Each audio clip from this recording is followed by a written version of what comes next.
You cut off my power during a storm? I said into the howling wind, barefoot, wrapped in a soaked blanket, flashlight clenched between my teeth. Karen from the HOA smiled like she'd just won the lottery. Rules are rules, she said, sipping cocoa on her perfectly lit porch. That's when I decided. No more warnings. No more second chances. If she wanted to mess with the grid, she was about to find out who built it. The storm had rolled in just after sunset. A slow, thunderous approach that soaked the streets and rattled windows until the whole neighborhood huddled indoors. Everyone's porch lights flickered on automatically, including mine, except mine didn't stay on. Within minutes, my entire house went pitch black. No power. No heat. My smart thermostat went dead. My security system chirped once before fading. And worst of all, the fridge stopped humming, a problem, considering I'd just stocked it with over $500 of groceries. At first, I assumed it was a simple outage. I walked outside to check, expecting to see a blackout down the whole street. But every other house glowed like a Christmas tree. My neighbors' lights were fine. Their ACs hummed. TVs flickered behind curtains. Even the inflatable flamingo in Dave's front yard was still flapping in the rain. Mine was the only house in total darkness. I went back inside and tried rebooting the system from my phone. Error. I logged into my utility dashboard. Access denied. A new message appeared at the bottom. Power service suspended due to HOA violation. Contact HOA administrator. I froze. The HOA? Since when did they have any authority over my utility service? A sharp knock echoed from the front gate. I pulled my coat tighter and trudged out into the rain with a flashlight. On my gate, sealed in a plastic sleeve, was a bright orange violation slip with Karen's signature at the bottom. Unauthorized generator use. HOA code 8B7. Immediate disconnection mandated. I laughed out loud, confused and furious. Generator use? I didn't even have it running. The storm hadn't knocked anything out yet, and my solar system was on standby, waiting for grid failure that never came, because, technically, the grid didn't fail. It was cut. I marched through puddles to Karen's porch, where she stood smugly watching the rain from behind her glass door. She didn't even flinch when I banged on it. When she finally opened it, she looked at me like I was a drowned rat who'd wandered into the wrong suburb. Karen, I said, my breath fogging in the cold, you cut my power? No, the HOA did, she corrected, smug as ever. Your solar backup was flagged as non-compliant. Grid-tied systems aren't allowed to auto-engage without HOA review. It's in the bylaws. My backup wasn't even on, I snapped. And even if it was, you don't have the authority to cut residential power. She smiled like that was the punchline. Well, maybe we don't. But we did. And if you want it back, you'll have to submit a compliance review, pay the fine, and wait for board approval. You know the drill. Then she sipped her cocoa. I stood there, soaking wet, watching her living room lights gleam behind her like a warm stage set, while I stood freezing in the cold. Something in me snapped. Not rage.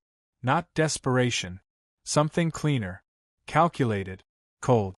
I turned away mid-sentence and walked home without another word. Let her think she'd won. Let her enjoy her moment. Because the next one would belong to me. I entered my home through the side door, heading straight to the locked utility room. Behind 2 layers of biometric security, I opened the door to my private command center. Monitors glowed to life, one after another, illuminating the room in soft blue light. Status dashboards, live feeds, diagnostic tools, and one central control screen at the far end that read, "Welcome, Administrator." Because here's the thing Karen didn't know. She thought I was just another homeowner. Another number in her petty HOA spreadsheet. Another nuisance to dominate with fines and citations.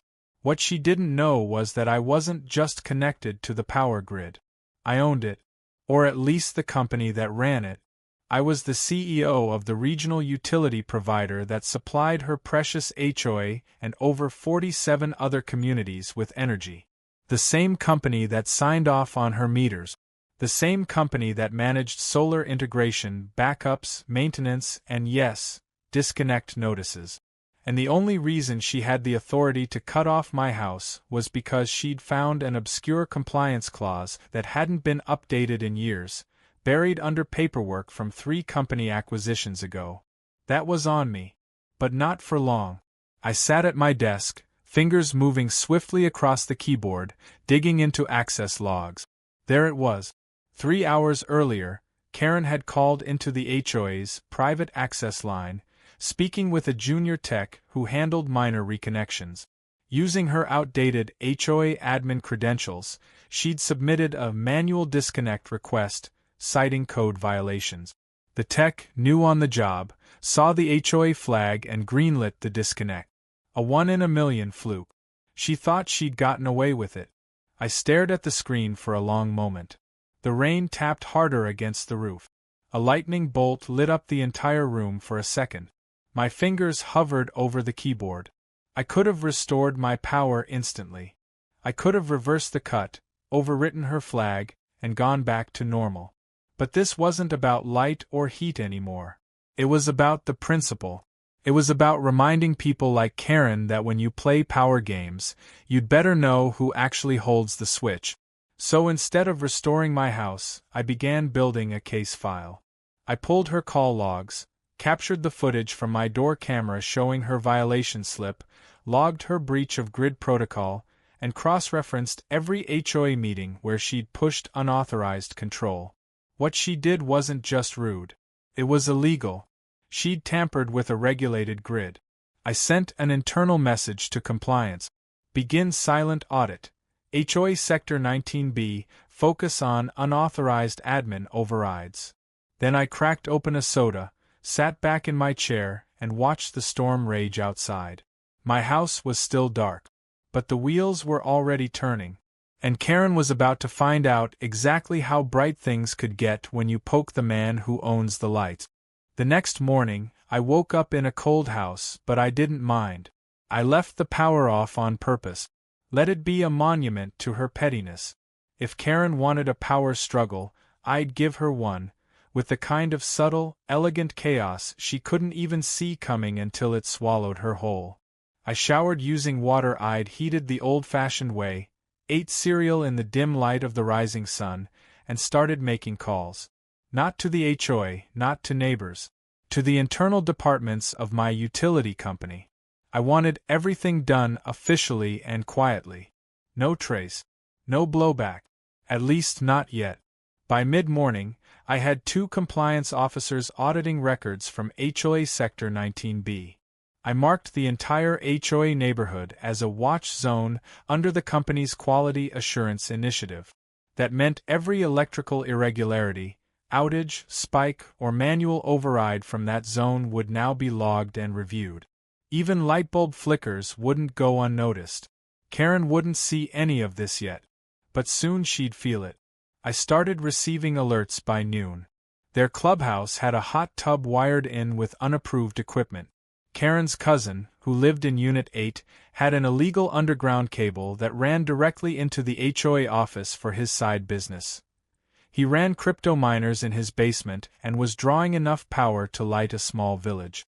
Most interestingly, several smart meters in the neighborhood had been bypassed and replaced with non-compliant models. All of them flagged under Karen's authorization. She wasn't just playing queen of the HOA. She was playing queen of the grid, and badly. By that afternoon, I received an invite to the HOA's monthly board meeting. It was scheduled in 2 days. Normally I didn't go.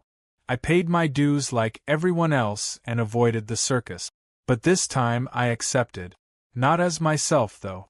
I sent my friend Nolan in my place, a man with a perfect poker face and an encyclopedic memory of HOA bylaws.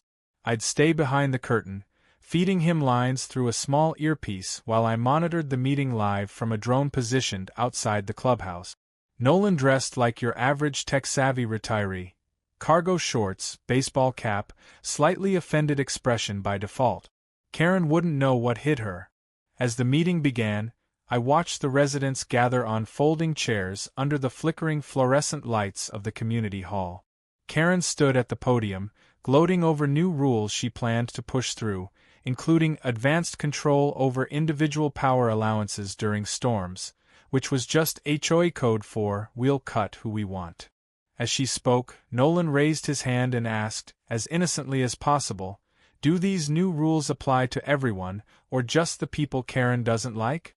Karen stiffened, gave him the look she usually reserved for teenagers who rollerblade near her driveway, and said, "The rules are applied equally across all units." Nolan nodded like he believed her.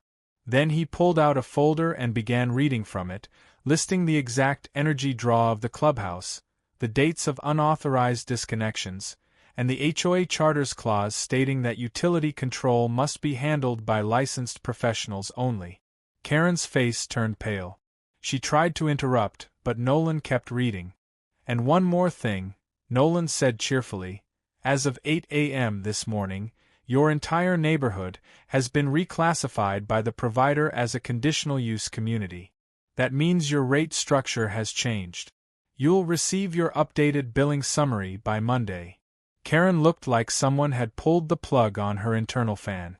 She sputtered, "You can't do that. That's illegal." Nolan smiled.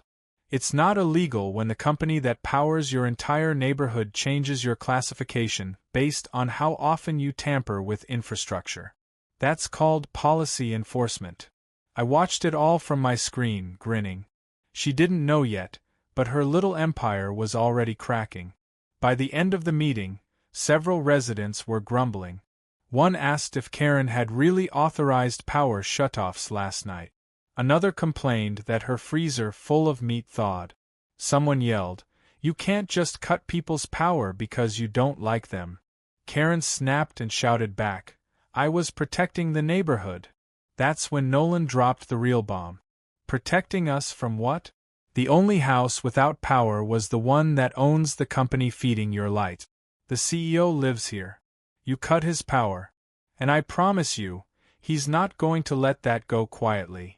There was a silence so deep you could hear the buzz of the fluorescent lights above. Karen's face went red. A few residents looked at each other, realizing what had just happened. A few even started clapping. Karen abruptly ended the meeting and stormed out. Later that night, the first revised bill hit the HOA's inbox. Triple rates, backdated for 2 months based on estimated unauthorized use.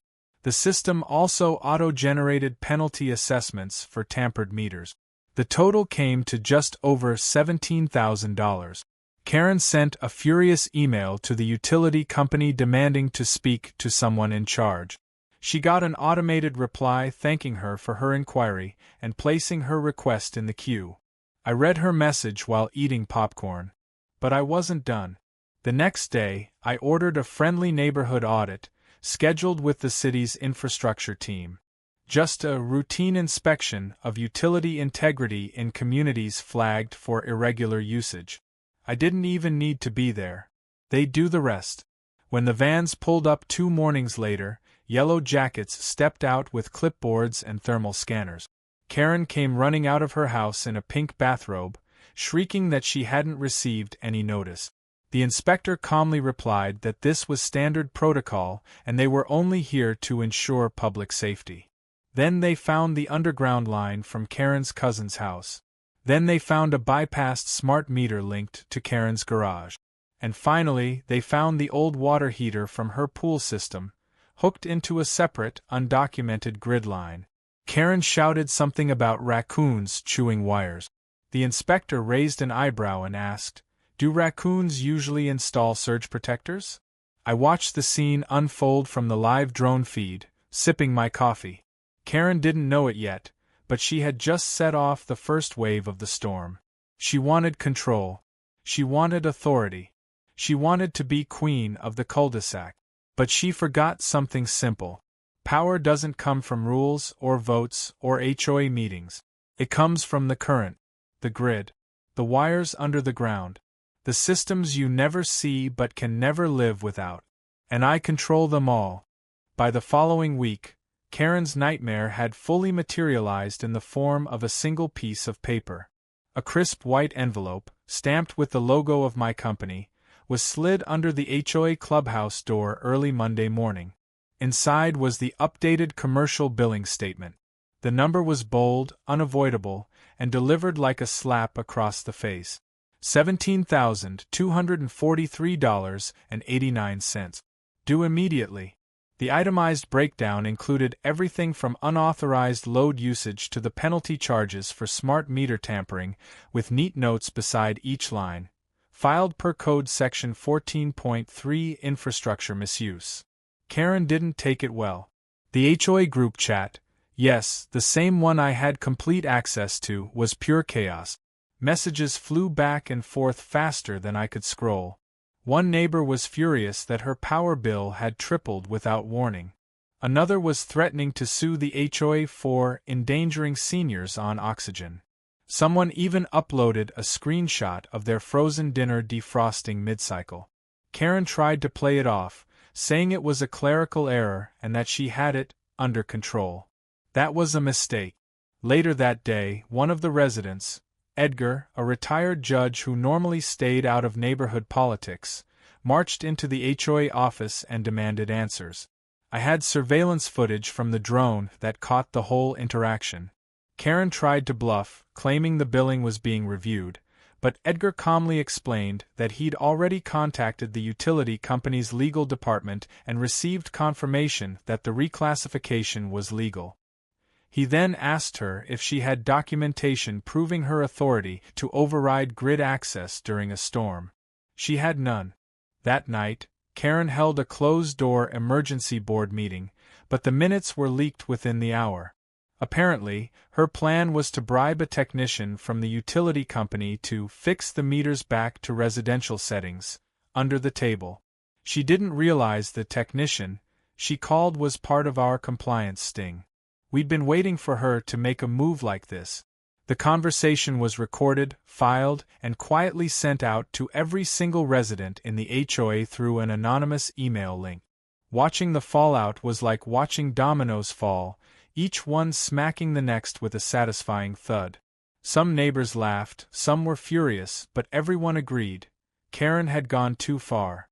It didn't help that the footage showed her offering the guy a gift card and a bottle of wine in exchange for resetting some numbers. Her voice, high and smug, carried through the video. It's not tampering if nobody reports it. They reported it. To turn the screws even more, I authorized a temporary, scheduled maintenance blackout for grid calibration.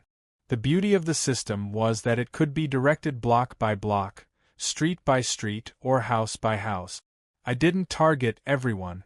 That would have been cruel.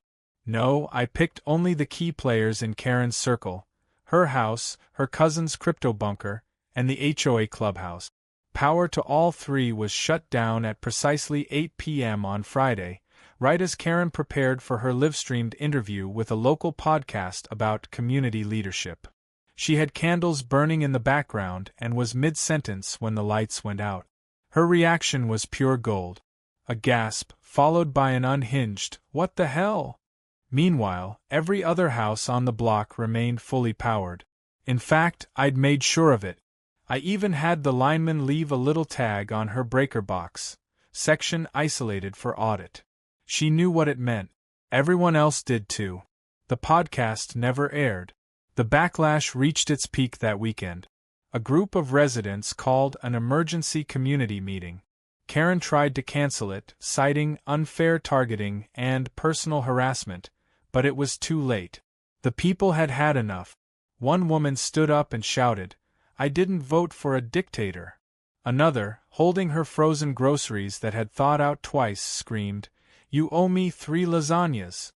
But the real turning point came when a man from Unit 12 read out the HOA's own charter and pointed to the clause that allowed for immediate recall of any board member acting beyond their authority. The twist? Only registered utility-paying members had the right to vote. Normally, that would have included Karen. But due to her illegal tampering, her utility access had been locked pending review. She wasn't technically a customer at that moment. She was flagged as a suspended account. That meant she couldn't vote. And neither could her allies. I watched it unfold via Nolan's hidden feed from his phone. The vote wasn't even close. Within 15 minutes, Karen was removed as president of the HOA, stripped of her authority, and replaced by a soft-spoken grandmother named Dottie who brought cookies to the meeting. Karen protested, ranted about bylaws and deep state utility hacks, but no one listened. In fact, the only thing anyone said to her as she packed up her things was, "Don't forget your wine bottle bribe." As Karen stomped away, someone from the back of the room played a recording of her infamous line, "It's not tampering if nobody reports it." The room erupted in laughter. It was over. But I wasn't done yet. After the vote, the HOA board received a cease and desist letter from my company's legal division. It outlined every infraction, every violation, and every piece of evidence collected.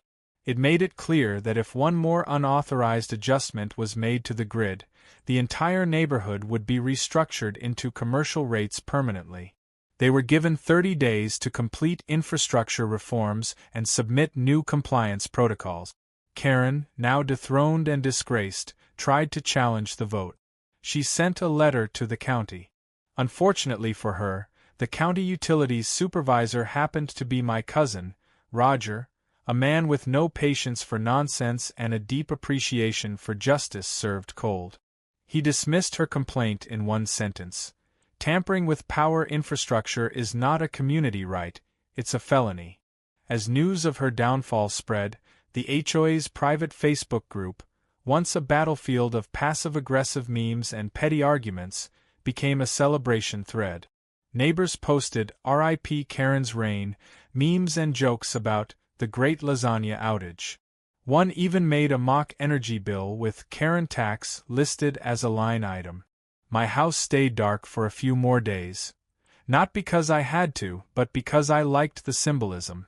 I only restored it once Dottie, the new president, sent me a handwritten note with a plate of cookies and an apology on behalf of the community. That I could accept. Karen had finally learned what happens when you play with power you don't understand. And I was just warming up. Karen may have been removed from power, but she was not done. Not even close. While most dethroned HOA tyrants would have slunk into quiet resentment or relocated to the nearest neighborhood with fewer rules and more wine, Karen chose chaos. She believed she could win this war by going underground, both literally and figuratively. Rumors began spreading that she was planning a comeback, not by appealing to the HOA, but by targeting the grid directly. When I heard she had a guy who could break into any utility system, I nearly choked on my coffee from laughing too hard. But as ridiculous as she sounded, I didn't underestimate her. People like Karen don't go down gracefully. They go down kicking, screaming, and trying to drag as many down with them as possible. That's how I came to know about Kyle, the so-called tech genius she hired. A 20-something dropout who once jailbroke a smart fridge and now considered himself a grid-level hacker. Karen brought him into the neighborhood under the guise of being her nephew. He wore a hoodie, carried a laptop with anime stickers, and walked around like he was the second coming of Elon Musk. He scoped out the utility boxes, poked around transformer stations, and even managed to sweet-talk one of the neighborhood maintenance guys into giving him access to the old HOA maintenance shed. What he didn't know was that the entire area was now on a passive surveillance program. Every box, wire, and conduit was fitted with tamper detection. He was being watched from the moment he touched a fence post. It only took 3 days for Kyle to make his move. He attempted to tap into the service conduit behind Karen's house, the one previously flagged for her cousin's crypto operation. As soon as he pried the panel open, the tamper alert triggered. Lights on a nearby utility pole blinked red. A motion sensor kicked in. And then came the real surprise. A low, buzzing hum overhead as my drone unit, disguised as a wildlife monitoring camera, swooped down and activated its warning sequence. A recorded voice blasted from the speakers in a monotone voice. Unauthorized access detected. Step away from the conduit. Kyle dropped his screwdriver like it was on fire and bolted, slipping on a wet patch of grass and landing flat on his back. Karen, watching from her back porch with a glass of boxed rose, screamed like she'd just witnessed an alien invasion. The footage was gold. I packaged it neatly, edited it slightly for clarity, and sent it anonymously to every resident in the HOA with the subject line, "Your grid, your rules." Within hours, it was circulating on social media, complete with music edits, reaction clips, and memes titled "Karen and Kyle vs. the Drone." It went viral locally and made Karen an unwilling legend. She tried to spin it, claiming she was testing security and making sure the system could handle future emergencies. Nobody bought it. The neighborhood now saw her as a laughingstock. Her supporters, what few remained, quietly disappeared. The media caught wind. A local news station ran a segment titled, "When HOA Goes Too Far," featuring blurry footage of Karen yelling at a buzzing drone and Kyle holding a pizza box over his head to shield himself. The interview they managed to get with Karen was even worse.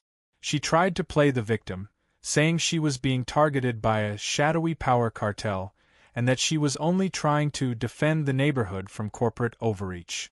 The anchor deadpanned, "You mean the company that provides your electricity?" Karen responded, "Yes, them. They're bullies." The network ran with it.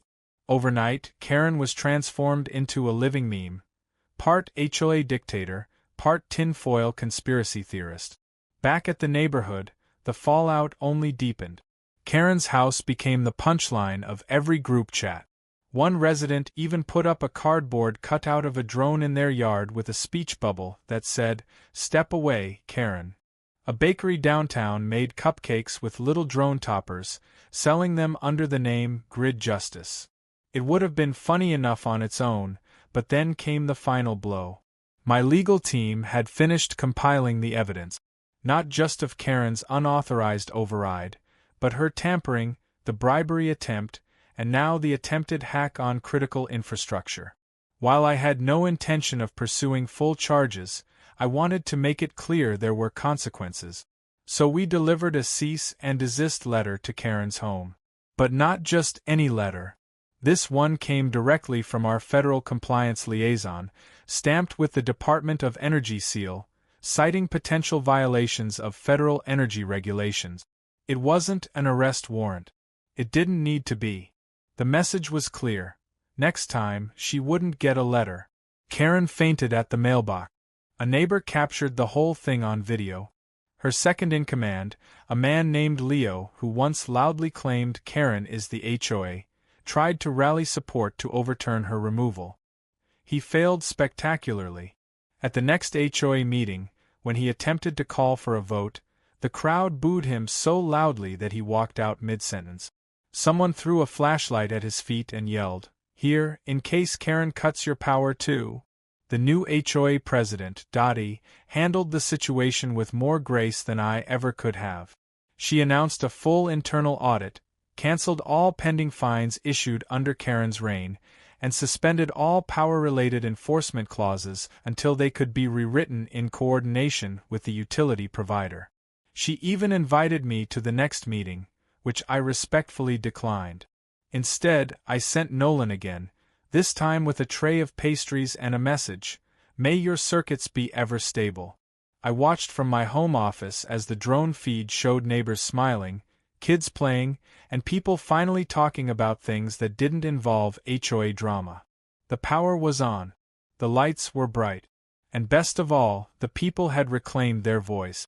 Karen, meanwhile, was stuck in a house she couldn't sell, in a community that mocked her, with a reputation that would outlive her property taxes. She tried once more to appeal her removal by sending a formal complaint to the state.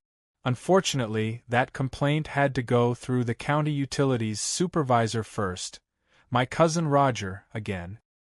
He called me and said, "Want me to sign it in red pen or just staple a clown nose to it?" I told him to do both. Karen's last public appearance was on a trashy reality show that did a segment on nightmare neighbors. She thought it would be her comeback. Instead, they used every embarrassing clip they could find, Her yelling at drones, bribing techs, even that old footage of her yelling at kids for sidewalk chalk. The segment ended with the narrator saying, "Some people seek power. Others just trip over the cord." And just like that, Karen was done. Finally, peacefully, completely undone. It took a few more weeks for things to fully settle, but for the first time in months, the neighborhood began to breathe again. Without Karen's constant interference, the HOA returned to something resembling what it was supposed to be, a group of neighbors working together, not a power-hungry soap opera. Under Dottie's leadership, real change took root. Meetings became civil, transparent, and occasionally even fun. Gone were the hostile debates over lawn ornament height or mailbox paint shade. In their place came discussions about improving community events, upgrading the dog park, and planting more trees along the sidewalk. The HOA, once a battlefield, was starting to feel like a neighborhood again. From my end, I made sure the transition was smooth. The new board worked with my company's liaison to rewrite their power-related bylaws. We provided them with a simple portal that allowed for transparent communication regarding utility matters, removing the potential for another rogue Karen-style attempt at grid manipulation. I also offered a grant through the company's Green Initiative Fund to install solar panels on the clubhouse roof. It would both reduce their energy costs and add a layer of clean power backup for emergencies. The board accepted gratefully. Dottie even insisted I visit in person to accept their thanks, but I declined with a smile. My work wasn't about spotlight moments. It was about making sure people like Karen never had that kind of control again. The changes didn't stop with policy. Inspired by recent events, several residents came together to propose a community appreciation weekend, complete with a picnic, music, and a dedication to resilient living. Someone even joked that it should be called Powerfest. The name stuck. Flyers went up all over the neighborhood. I donated a set of rechargeable LED lanterns to be used as party favors, and the event was powered by a hybrid solar generator system we quietly set up in the background. As the big day arrived, the weather cooperated, the turnout was incredible, and not a single fuse blew. One of the highlights of Powerfest was a simple wooden plaque mounted next to the newly repainted clubhouse door. It read, "Powered by the People." Beneath it, in smaller letters, was etched, "In memory of Karen's outlets." It got a big laugh when it was unveiled. No one even knew who had written it. I did. But I preferred to remain in the background, watching from afar as families danced, neighbors mingled, and the community came alive in a way I hadn't seen in years. And then, as if summoned by irony itself, Karen tried to make a final reappearance. She hadn't been seen around the neighborhood in nearly a month, choosing instead to stay indoors, draw the blinds, and probably Google how to sue your own HOA. But on the day of Powerfest, like a moth to a bonfire, she stepped onto her porch in a sun hat and oversized sunglasses, as if that would disguise her identity. She lingered near the edge of her lawn, watching the celebration with what could only be described as reluctant awe. For a moment, no one noticed her. But then a group of teenagers, recognizing her from the viral drone video, began whispering and pointing. One of them yelled, "Hey Karen, want to charge your phone? We've got power." Laughter followed. She flinched, turned, and went back inside without a word. That was the last time I saw her in person. In the weeks that followed, Karen quietly sold her house. Or rather, tried to. Her reputation had become so infamous that local real estate agents had difficulty convincing buyers. One listing even had to include a disclaimer: HOA recently restructured. Previous leadership no longer active. Eventually, she managed to transfer ownership to a couple from out of state who had no idea who she was. When she finally left, there was no fanfare, no goodbye, not even a moving truck. Just a single U-Haul trailer hitched to a rusting SUV, creeping down the road as the sun rose. A neighbor caught a photo of her departure and captioned it, "The power has left the building." With Karen officially gone, the community went from surviving to thriving. Inspired by the drone incident, the board launched a safety and infrastructure awareness campaign, teaching residents about how the grid works, how backup systems function, and what to do in emergencies. Nolan hosted a workshop on smart energy usage that ended with him dramatically flipping a circuit breaker while wearing a superhero cape someone handed him as a joke. Kids loved it. Adults appreciated it. And Dottie made sure everyone went home with fresh cookies. In the spirit of renewal, I decided to contribute one more surprise. At the next board meeting, a large crate was delivered to the clubhouse. Inside was a sleek digital display board, custom-built by our tech department, with live readouts of the neighborhood's energy use, weather alerts, solar generation stats, and emergency notices. At the top, it read, "Community Grid Monitor, managed by you." The residents gathered around it like it was a monument. It was the final piece of reassurance they needed. That power wasn't something they had to fear or fight over anymore. It belonged to all of them. But I couldn't resist one last touch. At the base of the display, carefully carved into a brushed steel plaque, was a quote, "Never let someone who doesn't understand the system be in charge of the switch."